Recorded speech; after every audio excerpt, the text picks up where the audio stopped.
That's my triumphant marketing music. I love this Flight of the Valkyrie. It's sort of like marketing coming to the rescue. So, and let me start this show. So, welcome to the Unified CXM Experience.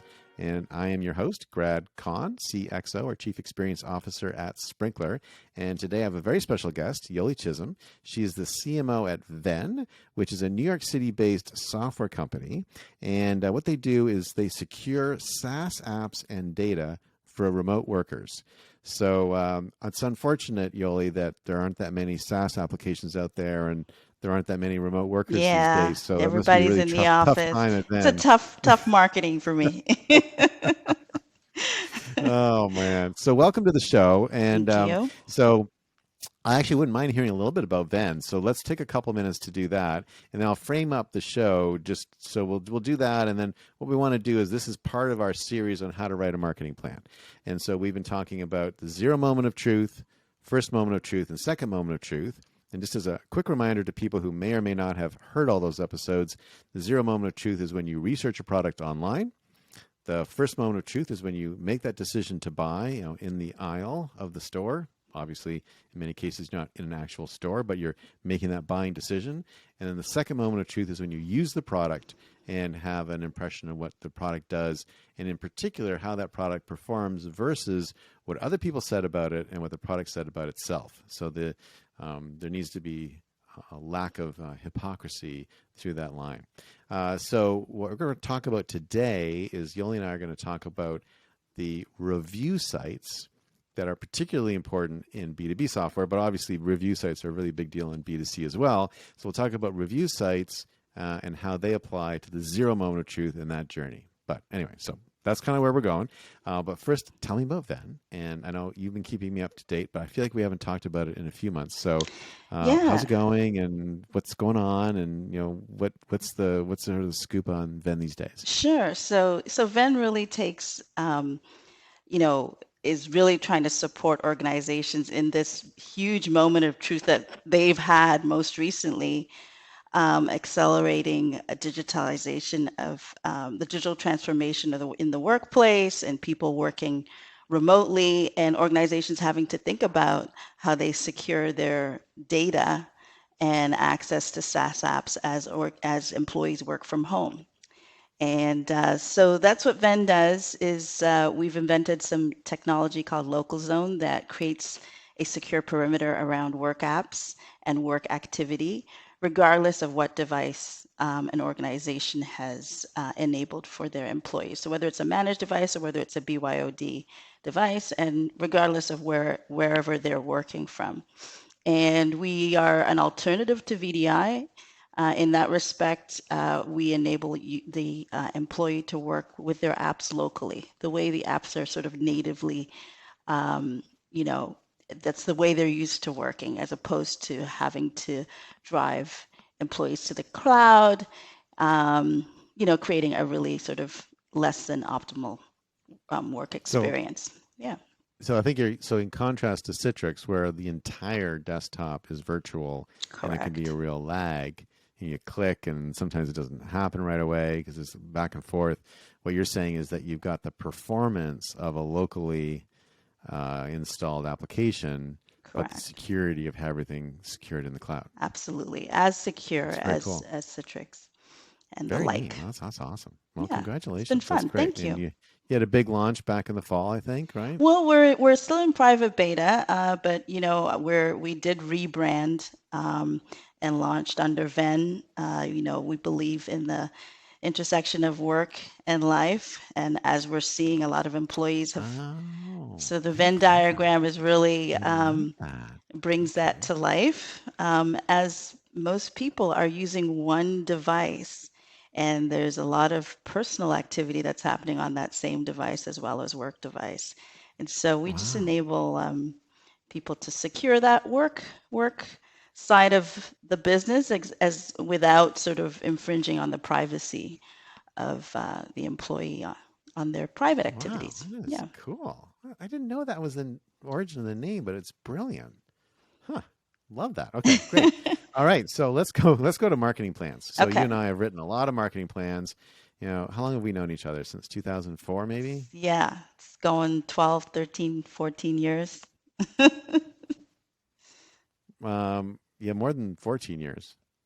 Really? Now I've lost count. Well, 22 minus 4 would be 18 in my calendar, Wow, Brad. right? Now you're totally aging us both. We've Has almost it worked been that together for a long? generation. Yeah, Yeah. well, we were only 15 at the time, Two so it's just good, countries, good start. Two yeah. countries, two companies, hmm four divisions. Yeah, so um, Three companies. three companies. Yes. Oh yeah, three companies. Yeah, yeah, Points, Microsoft, and Sprinkler. So, yeah. And yeah. kind of two companies at Microsoft. We have almost two totally different experiences there.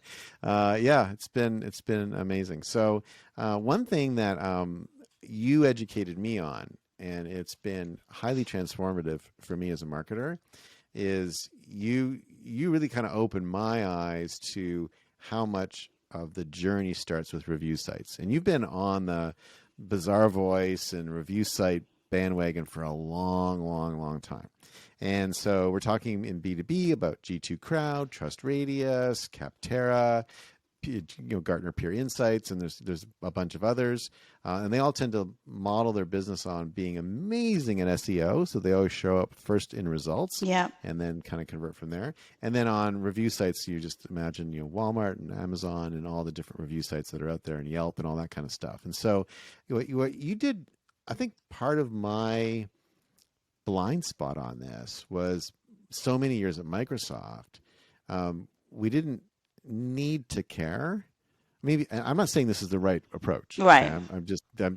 so, but there were so many levers to pull that was not one I was thinking about, or even maybe thought that I had any control over. It might have been part of it too. And I remember you did a video for me where you were showing what the journey was like for someone who's doing the research on a product category and where they're landing and where they're looking and what they're reading. And we have a tendency to always imagine that people are, going to our website and reading our website and then buying the product because our website's so amazing. Yeah. And in fact, the website really has almost got nothing to do with it. So tell me a little bit about. I'd like to hear your sort of overall philosophy on this, and then let's just kind of dig in a little bit. And I think what I'd like to do is at the end of this sort of next 15 minutes or so, I'd like marketers who are listening in to sort of think, hey, this is how I'm going to change the way I'm approaching review sites, because I would say most people are deeply underinvested on this motion and don't take it very seriously. So that's kind of we're here to change some minds and get more excited about getting involved in this part of the buyer's journey. Yeah, I would think the thing that the zero moment of truth sort of opened my eyes to was this notion that at the very highest level, what the way buyers behave on the consumer side, as B2B marketers, for some reason, we assumed that their buying behavior completely changes because they're buying Yeah, business yeah, software.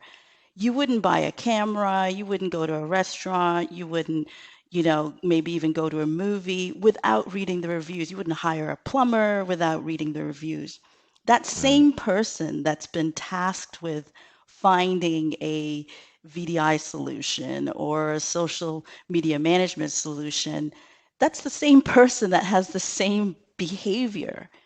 And at the same time, what was happening was what Zero Moment of Truth pointed out was that buying behavior was changing because of the internet, mobile technology, etc., social media, etc. And how that impacted the B2B side of things was the same way. But what was mm, also happening was um, we were transitioning to the cloud subscription services and software that's become so much easier to buy. And there's this whole umbrella of the consumerization of B2B software. And I so, love the way you're putting that. That's great. yeah, I mean, people expect more and more to be able to buy software with the same ease as they do, stuff in the on the consumer side. And so they're so much more informed. HubSpot did a survey that showed that 77% of B2B purchasers, do their own research before engaging salespeople. So even before they come to your website that you've been thinking is like number one on the, is their first stop. In fact, it is not. So when I come to an organization, I always put myself in the mind of that person that's been tasked. My CMO came to me and said, "Hey, we need to implement X." Okay, well, what is the first thing I'm going to do? Typically, it's the CMO doesn't say, or whoever it is doesn't say, I want you to implement this brand. It's Right. usually a category. It's usually we need to do social media management or we need to virtualize our desktop. Okay, so typically you're going to start with search because you're Right. going to want to build that short list of vendors. And what we were finding was the review sites were getting so good at SEO as you mentioned earlier, that when you do those category searches, they're surfacing all the vendors that you are competing against. And so in that buyer's journey, A, you need to be showing up in search. And then B, you need to be showing up on those review sites because as buyers search for that category, your short list of competitors are showing up. And so that was one of the first sort of ahas is like, okay, as I think about the buyer's journey, it definitely does not start with my website. My website is part of the journey, but it's actually the least trusted source, Right. Right. right? The most, As it should be. yeah, yeah, you It's know, very biased. We wrote it.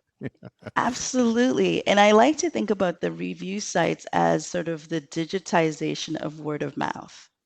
Word of Right. mouth has, like, since the time in memoriam, word of mouth is still the number one best marketing channel, right? And so if review sites are the digitization of word of mouth, then you absolutely need to have a review site strategy. Because on these sites, this is where your existing customers are talking about have reviewed and put a testimonial on your site.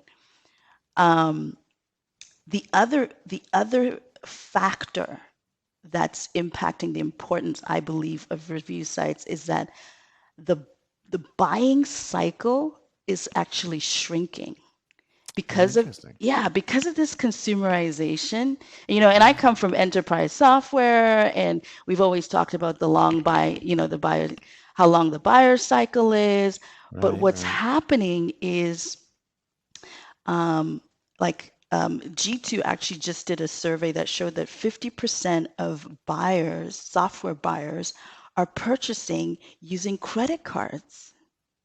Wow. And like 50% 50%? of Yeah, enterprise? yes. Wow. And this is for technology, $20,000 more or more. Wow. I was like, whoa, that's a big. So that Huh. says to me that the buying cycle is going to be faster. And because of the way these SaaS companies, you think about folks like Slack, like Stripe, um, like HubSpot. Snowflake. You can buy that technology with a credit card. You can test it really fast, and if you don't like what you're seeing, you can swap it out really fast. Right. That means that this behavior is impacting every aspect. But the reason why I bring it up as it relates to review sites is because the buying committee, right, is expanding. There's more and more people who kind of have a say Right. into how you buy this technology. The review sites do a great job more and more of filtering the different factors that say, if you're a CMO and you're on the buying committee and you also have the CIO or the CTO, the factors they're looking for are very different. The CMO is looking like for, is it going to solve my problem, time to value, etc. The CTO is probably going to be thinking about security. Does it integrate? Is it compatible with? The review sites do a great job, sometimes better than we do as the brand, of surfacing the factors because they've asked your existing customers, they've asked Yeah. buyers in that category space. So, there was a mouthful there, but there's a few factors I think that are impacting the importance of review sites. That's awesome. That's a Yeah, graduate level overview there. That was fantastic. So can I ask a couple of specific sure. questions? I want to, because I'm, I would say constantly surprised at how quickly marketers ignore these channels. All right, so I want to dig into that for a second. Okay. So I think maybe a common objection or maybe a common mindset would be, well, I don't really control this. Nothing I can do about it. So they're going to do what they're going to do, and I hope it works out okay. But not much I can help, right? So that's a Right. little bit of the.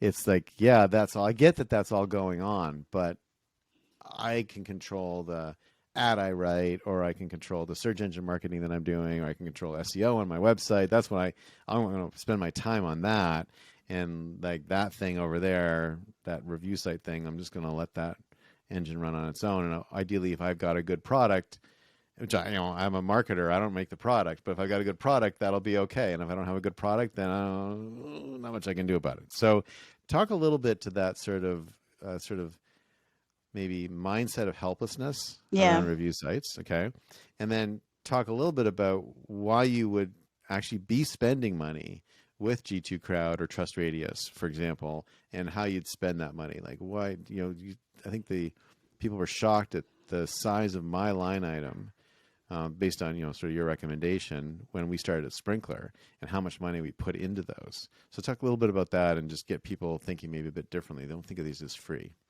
Yeah. I mean, if you think about, search as the first stop and increasingly search and YouTube as, the top search engines in the world. And then you think of review sites as the second stop because they've become so good at being the number one link as a search result. Um, it behooves you to kind of figure out, okay, what's the full breadth of offerings that these review sites can bring. Um, Base minimum, just making sure you've got your profile is completed and Right. in terms of how you message and position against your competitors. Because regardless of whether you choose to claim your profile, to use the sort of old school term, remember the directories, regardless, people will be doing reviews. And so you can decide to just let it languish there, or you can kind of actively manage your profile. Do you remember Um, the profile we inherited when we started it Sprinkler? was it was scary. Like, I'm not sure what it was describing. It's yeah, yeah, yeah. It you was, want to control the narrative, right? You want so you to can control your profile. you You can can control update. your Yeah. Okay. profile, Right. and you can put in as like they support all kinds of formats. You can have your white papers up there. You can have your product, your data sheets, your full BOM can be up there. You can have videos integrated. Now, that's sort of like baseline. The other things that they do really well is they can have a lead form there. So you can Mm. actually you can do lead gen from your profile page. What I think is interesting is some of them have become more sophisticated about surfacing buyer intent data and integrating that data into your CRM. So you can do a G2 and Salesforce integration where you're actually surfacing to the sales org. And it doesn't necessarily have to be tagged as a sort of a marketing qualified lead, but it's certainly just lead data, like and it's certainly more qualified than your random, Dun and Bradstreet list. This is saying people who are currently in the market for your category and are comparing you or have at least looked at your profile. That's a data point I think that is worthy of surfacing at least Yeah. to your BDR organization.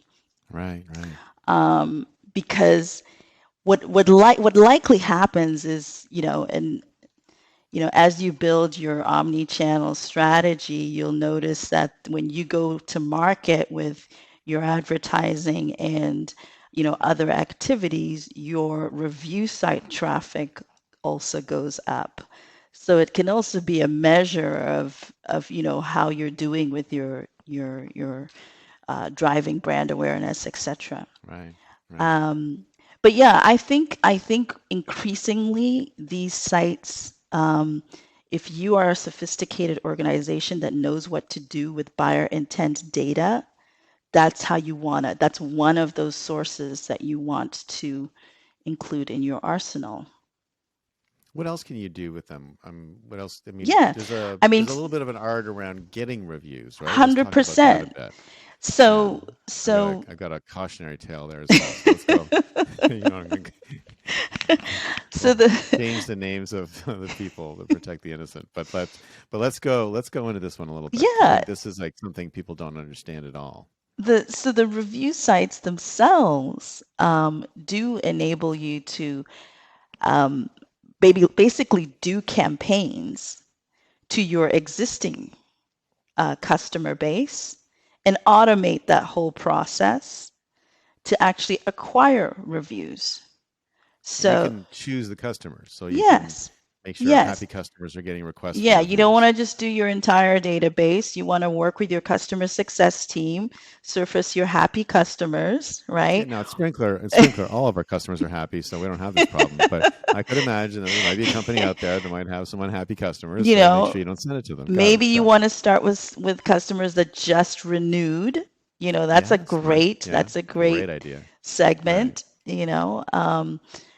Customers that just became customers. They've just gone through a whole process of shortlisting you, demoing, piloting, and finally making your decision. And these platforms, the review sites, actually enable you to customize the survey.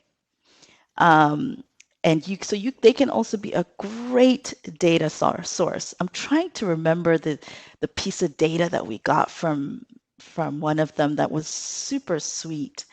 It was around you can ask them what technology were they previously using. Oh, wow. So Okay, you so you can see get who they switchers. exactly. Yeah, Yeah, I remember pretty cool. we started to see a pattern of, Right. who we were getting customers from. Um, that No, that that's right. That's that awesome. can help really I remember that repute. Yeah. yeah. So Yeah, that was great. they can help you acquire reviews from your existing customers, your best customers, and they can also help you sort of do a mini survey as you're asking them to review on certain, data points.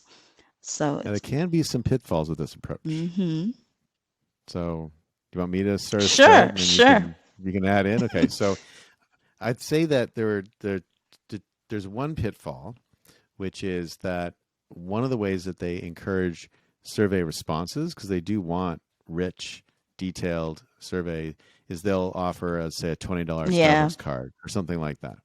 And in a number of large organizations out there, employees are not allowed to take money for doing reviews. And so when these emails come flying in from whatever, one of these review sites, offering employees a bunch of money to do reviews about a specific product, Yeah.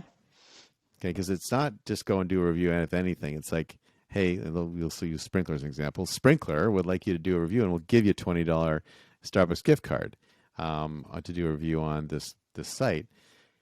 That gets escalated really quickly to compliance and legal and a bunch Ah, of other teams. yes. And that gets us escalated really quickly to the AE on the account. Uh-huh. And, at the best of times, AEs on any enterprise account at any company in the world, this has nothing to do with where we've worked. Like we've worked at Microsoft, we've worked at Sprinkler, we've worked at other places as well. It doesn't matter. It could be any company in the world. the last thing an AE wants to hear is the customer being unhappy with Yeah. something that marketing's doing. Yeah. So it's just, I mean, I have to say it. It sounds obvious, but and then of course the AE will then escalate that to their, and then the next thing you know, your CRO is screaming at Yes. you. Yes. What the hell are you doing, right? Yes. So I would say one sort of key learning is when you do these campaigns, you do need to be thoughtful about maybe which companies should be completely excluded Yes. or not get the offer. And you need to cooperate and engage with your sellers in advance so they know that it's coming and they can kind of prep the ground. For example, the seller could say, "Hey, I'm so proud of the renewal. As you know, we have got hundreds, I guess in the case of Sprinkler, thousands of fantastic reviews on Trust Radius and G2 Crowd. I know you actually use those to make some of your decisions, so that's awesome.